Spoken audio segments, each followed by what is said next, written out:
Hi, everyone, and welcome back to another episode of Combating Cancer. My name is Gwen Kelly, and I'm your host. For any first-time listeners, a little background about me. I was diagnosed with stage 3 astrocytoma brain cancer at the age of 19. I created this platform to provide a safe, honest space for people who are in active treatment, in remission, grieving the loss of a loved one, or a caregiver for someone with cancer to come on and share their stories.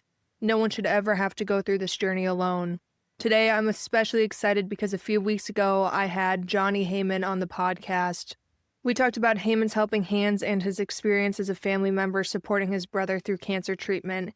Today, I'm honored to welcome the other half of the Hamann family. I have Joey Hamann here to share his personal experience with cancer. Hi, Joey. How are you? Good. I'm excited to be here. Yeah, it's so great to have you here. When Johnny was on the show and we were talking about his story, he kept bringing you up. He said, you have to have Joey on so he can share his side of the story. And I immediately thought, of course, we need the other half of this journey.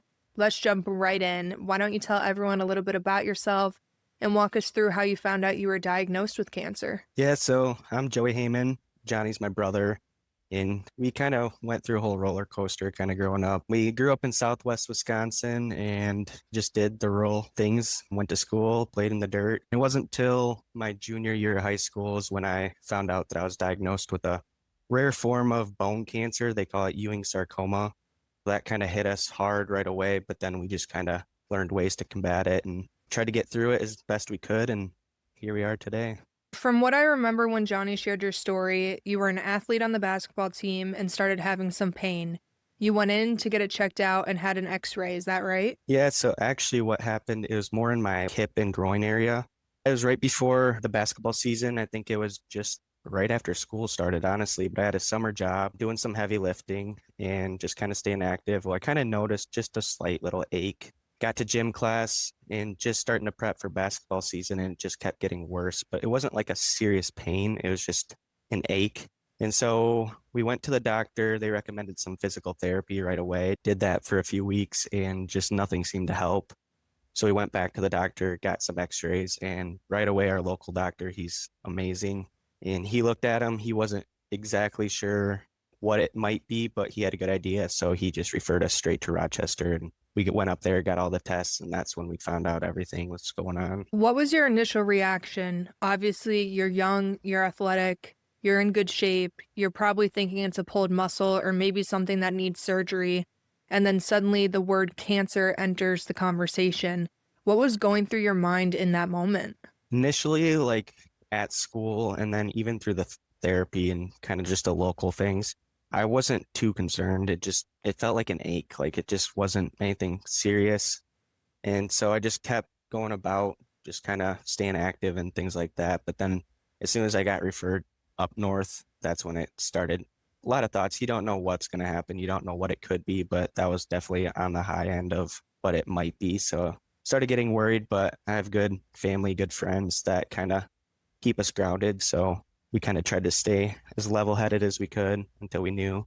And when you officially found out it was cancer, was it something that you had already prepared yourself for once you were referred to Mayo Clinic, or did it feel like a complete shock? Yeah, definitely after we went through the millions, it felt like, of tests, that's when it kind of kept getting more serious in my head.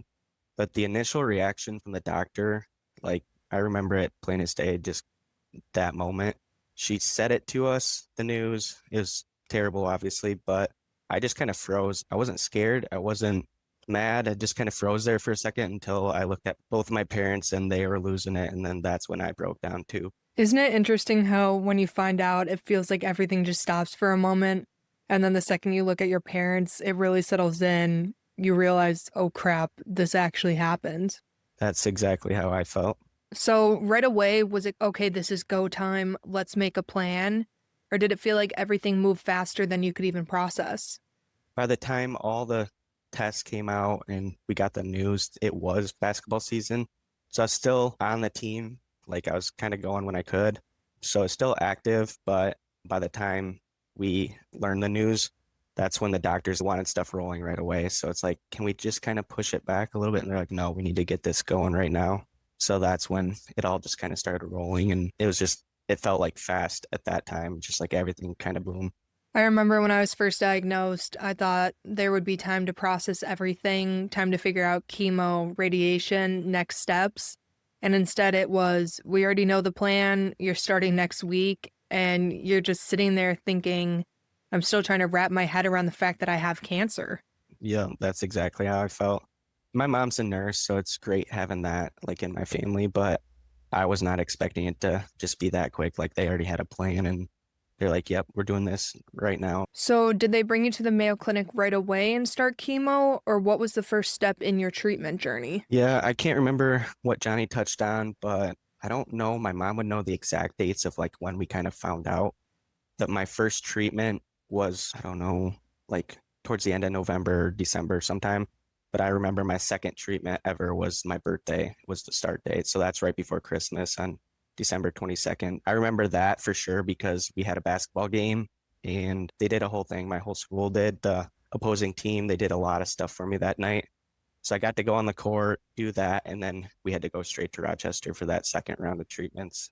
Wow, that's a lot, especially having to start treatment on your birthday. I honestly can't think of a tougher way to celebrate. I'm sorry. Yeah, definitely. I've always been the Christmas baby, so it's kind of like everything wrapped up in one. But starting right then, going right in on your birthday, it's like you don't want to eat, so you're not really celebrating. And then on top of it, Christmas is right there. But we got through it, and I think it turned out all right.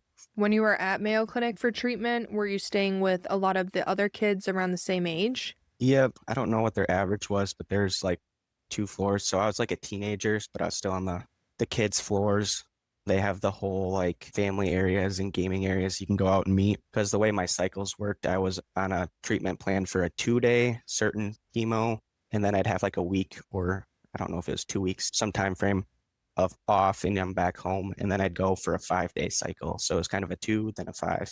So every time my mindset was just to get in, get out. So I didn't really meet a lot of other kids, but I did meet some just in passing. You're not really the mingling type at that point. You're like, I want to get in and get out and just do what I need to do and then try to resume my life when I have the days off.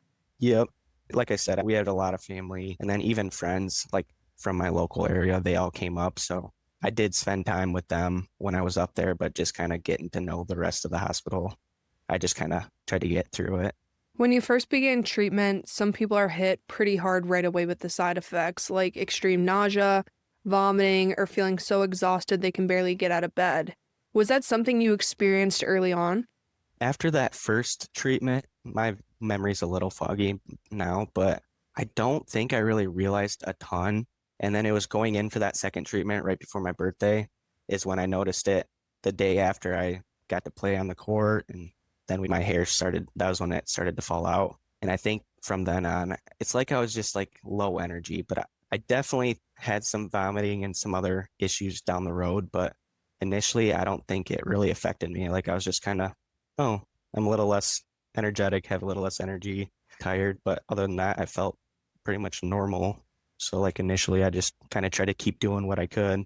I'm really curious to hear from a male perspective, but when your hair started falling out in clumps, what emotions were coming up for you in that moment? Initially, I'm like, it just kind of sucks. But going back for that second treatment, when I literally, I don't know if I was showering or what I was doing, and I seen it in my hand, and I'm like, that's when I broke down, started crying to my mom, and I'm like, I don't know, I just didn't like it. But everyone in my family, all the guys and friends, they all started shaving their heads. So then that's what kind of helped me a little bit. After a few treatments, a few rounds in, I just kind of got used to it for a while. I think it's one of those moments that really makes it sink in that you're sick. You're going into treatment knowing there will be side effects, but when your hair actually starts falling out, it's like, oh wow, this is really happening. Yeah.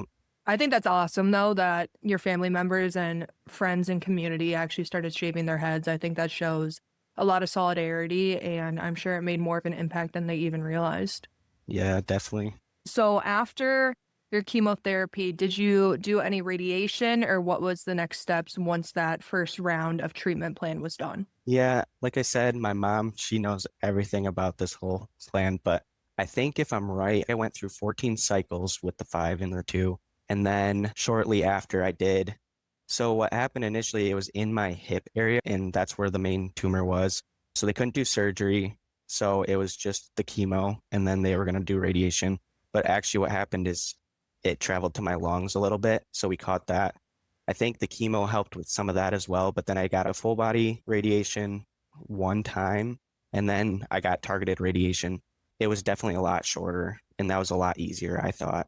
But it was a specific type of radiation to where like it focused just on that spot right on my hip. So I just went in there. And from what I remember, I don't think it took that long. Like it was a fairly quick process. But that was around the September timeframe. And then I went in for that radiation shortly after. If I remember correctly, your brother mentioned that you spent the majority of your treatment in an isolation room. Is that right? Or do I have the details a little bit blurry? Yes and no. So like during the chemos, I got to go home. We are only like 2.5 hours away. So after the cycle, I'd go home and then come back for the next round. And then when radiation hit, I don't remember if we stayed up there or if that was drawn out enough where we could go home. But then once that was done, that's when we found out that shortly after, it's probably only a few months after the radiation, is when we found out my bone marrow was affected due to the treatment plan. So then did some more tests, and that's when we found out I needed a bone marrow transplant, which that's where my brother came in. Because of that, from that treatment plan and that bone marrow transplant is more of when the isolation actually happened. That's where I had to stay in the hospital longer. Okay, that makes sense. After everything you had already been through, chemo, radiation, I imagine you thought, okay, this is finally over. And then you're hit with another obstacle, needing a bone marrow transplant. What was going through your mind in that moment? So I never did think I was just out of the woods right away just because we went through so much. But I remember after my bone marrow failed, I had to get transfusions because of my counts couldn't recover. So we were doing that like on a weekly basis. So then once we finally got a plan for the bone marrow recovery, it's either the bone marrow transplant or I could just stay on the transfusions for like ever basically. So it's like I got to the point where I was like, I've been picked and prodded so many times and it's like I'm used to it now, but that's still something I don't want to have to do forever. So we started looking into the bone marrow, and that's when they kind of came up with a plan and we went from there. And then both your brother and your sister turned out to be 100% match. I can only imagine how overwhelming in the best way that must have been for all of you. Yep. So that's the other thing that concerned me right away is like, we'll test your family first and see if there's any matches. But if no one's a match, that's when it goes worldwide. So that's where it kind of scared me is like, I'm just praying that someone's going to be a match for me. And I know they'll step up. Every one of them they were excited to help me in any way. So I wasn't worried on that side of things. I was just more worried if they weren't matches, trying to go to the whole world. But I was super thankful to God that both my brother and sister were matches. So that was exciting. Can you walk us through the process of when you actually got the bone marrow from Johnny? Because I know he shared his story about how excited he was to get it done, that he was practically like leaping out of the bed to then see you get the bone marrow. And he kind of said it was like a little bit anticlimactic, but what was your experience through that? Yeah. So actually going back after that, just got done with the treatments. We found out that all that news is kind of going back to the hair thing. So I started growing my hair back. I was kind of excited about that. And then we found out they're both matches. So we're setting up a plan. I had to go through there's like a short chemo round. They had to kill off all the remaining bone marrow that was in there. And so then I lost my hair again, but it was for the one last time. So we got admitted. And then Johnny went through his side of the process and he kind of jumped the gun, trying to get there super quick when the doctors were telling him to kind of just slow down, recover. But basically the process was super simple. Like you said, anticlimactic. Finally they got his bone marrow to my room, set it up. I don't remember if I had to do fluids or some other stuff, prep. And then it was literally like a blood transfusion. You could see it in a bag, just looked a little different than blood. And that was kind of it. I didn't feel anything crazy. I didn't expect anything different, but it took a little bit to kind of get that energy back. But once my levels started coming back up, that's when I really noticed that it actually worked. And once the transplant was done, after the blood entered your system, what were the next steps in your treatment? Did it feel like, okay, this is it, we're finally done? Or was there still more ahead? So that was kind of like I said earlier with the isolation. That was like my longest hospital stay was actually for that bone marrow transplant, is because I can't remember for sure the details, but I think they had to keep a close eye because I had like no immune system, nothing. So I had to be super careful of not getting sick or getting any other issues while this is all happening. So I was admitted And I think they expected us to be in the area for like 90 days. It was in March when the transplant happened, and it was getting close to Easter. And me and my grandma kind of made a little, not bet, but like a goal that I'm going to be out before Easter. And I did. So I made it out. My levels climbed high enough to where I could leave, but I still had to stay within the area for that 90-day time frame. Well, the other issue is it's my senior year. So I'm excited to just get back. I'm starting to feel better, but I need to stay within like a radius of Rochester in case something does happen. So after I did get out of the hospital, I still had to stay, and me and my mom stayed at the Ronald McDonald House. I think I had to go in for checkups maybe every few days or just whenever they needed it. Other than that, it was just kind of hanging out and trying to stay in contact with the family as much as we can. I can't remember how the story went, but anyways, I beat the 90 days of like my levels had to hit a certain like where they needed to be. So I got to surprise my family, me and my mom.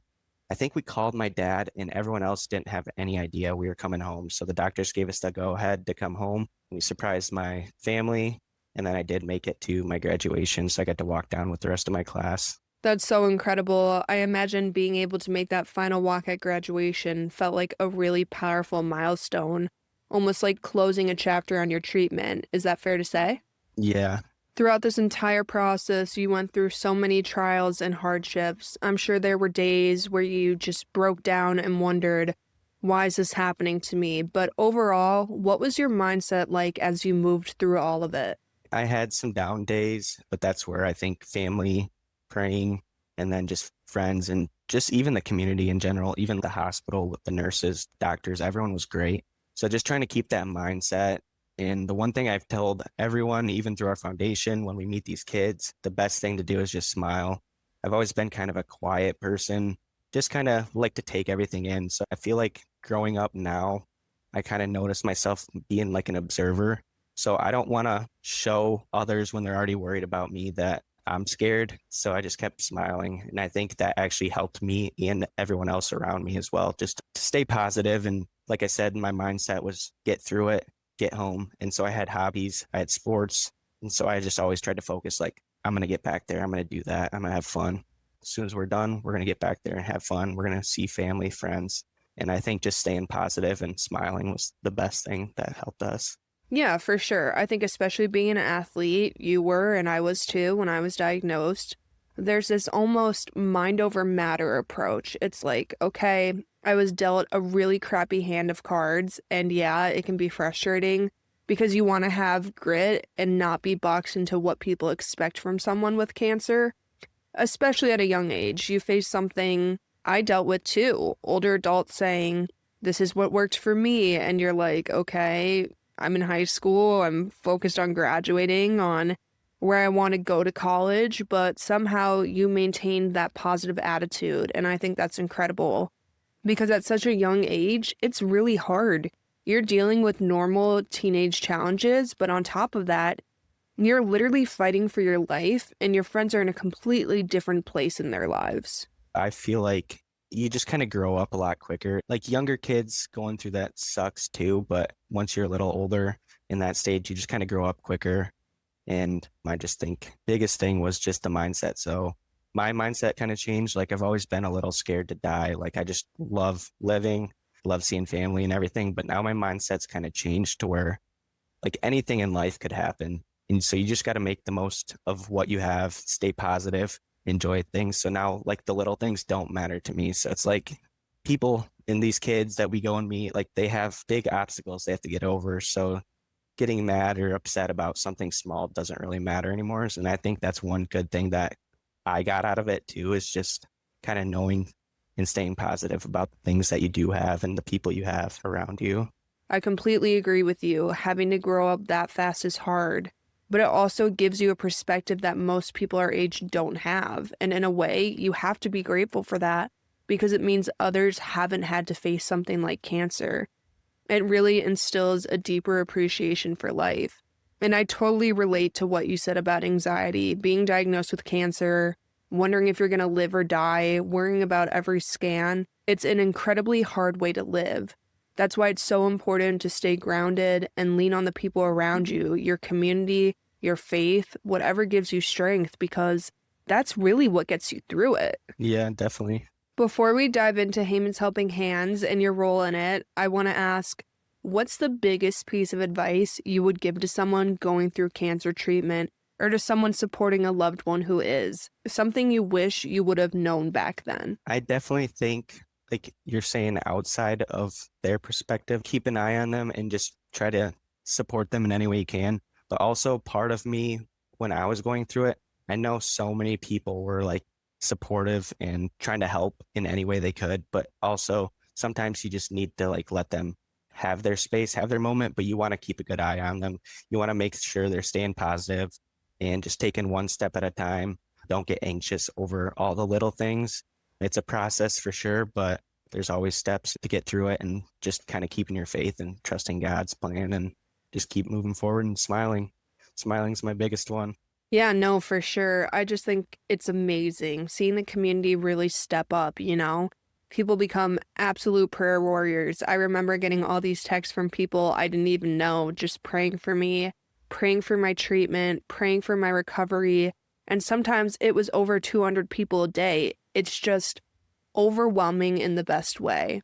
And you touched on faith too. Johnny talked about how God was such a big part of your journey and his. It really can be what carries you through such a dark, difficult time.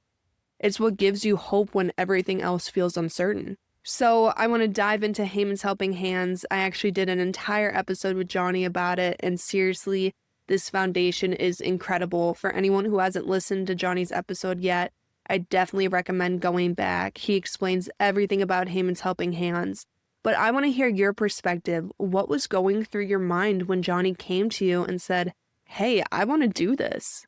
Yeah, for sure. So going back to that whole community thing, friends, everything we talked about, there was just so many people that reached out, that helped, gave donations, like everything. And my mom and dad talked about it. I thought about it. My brother, everyone were like, how do we even give back? We don't even know some of these people. It's like just crazy the amount of support. And Johnny's just a go-getter, and he just wanted to do it. So he kind of brought up the idea.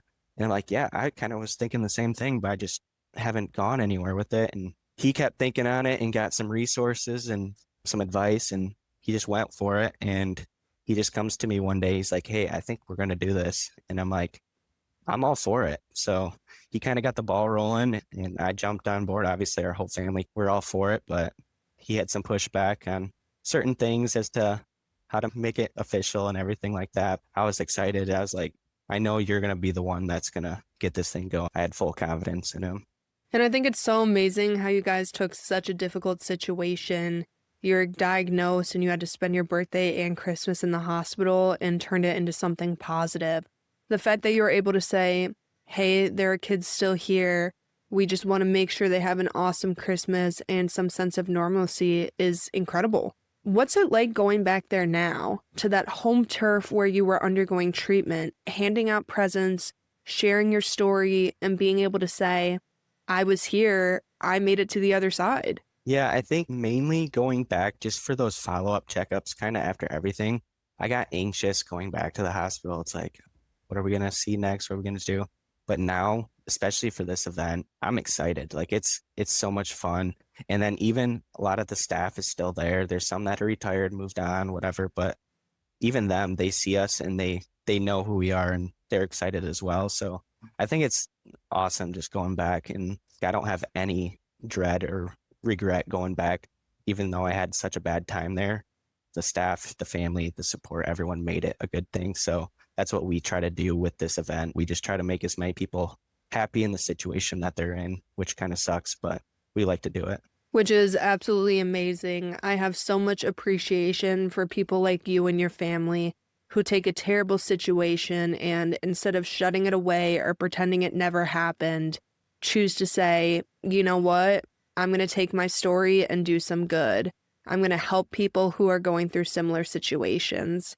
That's such a rare and inspiring thing to see.